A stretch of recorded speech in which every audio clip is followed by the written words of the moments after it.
I have a very well balanced Toyota GR86 for today's Gran Turismo 7 video. Now with this car, I wanted to go for a grip build that is still possible to drift. Now with this car, it is not max power because I've tried a few variants of this car and I find that when you put too much power into this car, especially with how small and lightweight it is, it just becomes very difficult to put the power down. And with this setup, it's gonna be very balanced, and I'm gonna show you guys all my settings, everything I've put on the car. It feels incredible when you drive it because I find that these grippy cars are very fun to drive, especially because you're not getting frustrated with just how much it's wanting to spin out, and just when it's overpowered, it really does not become that fun. So I think with this GR86 setup, you guys will really enjoy it, so let's go and check it out. Also, if you're new here, my name's Nikolai and this is Joyshift. I like to film and build a lot of cool cars in Gran Turismo 7 as well as Forza Horizon 5 and Grand Theft Auto 5 on the channel, so please do consider subscribing. It's totally free and you can change your mind later. We'll first start off with aero because when you apply aero to the car, it does actually apply downforce, which is pretty cool. So I do have T37s on the car. I think they just look really cool, but for my front lip, I am running the Type A front lip, and then side skirts are also going to be the Type A.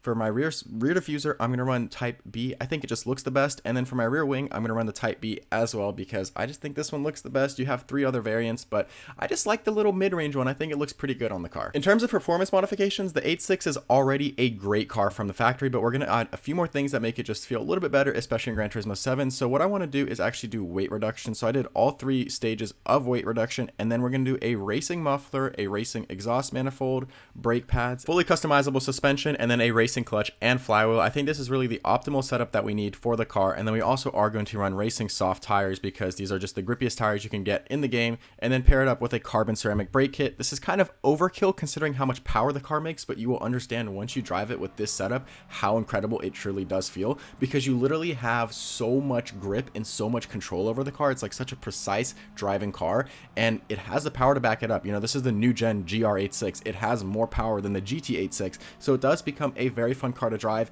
even without boost, so I do enjoy it. The final thing we need to do to this car is actually apply the settings to the car, which is going to give it the tune that it really needs. So as far as tires, we are running the racing soft front and rear, and then for suspension, this is really the important thing here. So I'm running 98 millimeters in the front and then 100 millimeters in the rear, and then for anti-roll bars, we're running 10 and 10 front and rear, and then the rest of it I actually left it as is because it just feels amazing. So you get the anti-roll bar to prevent sway and body roll, so it feels really good, but the suspension does feel dampened, and it is a really good setup. Also, because we do have the race exhaust on the car, it sounds incredible, and I actually own an 86 in real life, so hearing this car in the video game and then hearing it in real life, it sounds literally like a real car. It's actually pretty incredible the sounds you can get in Gran Turismo 7. So I'm actually going to stop talking here for a second. I want you guys just to listen to this exhaust note.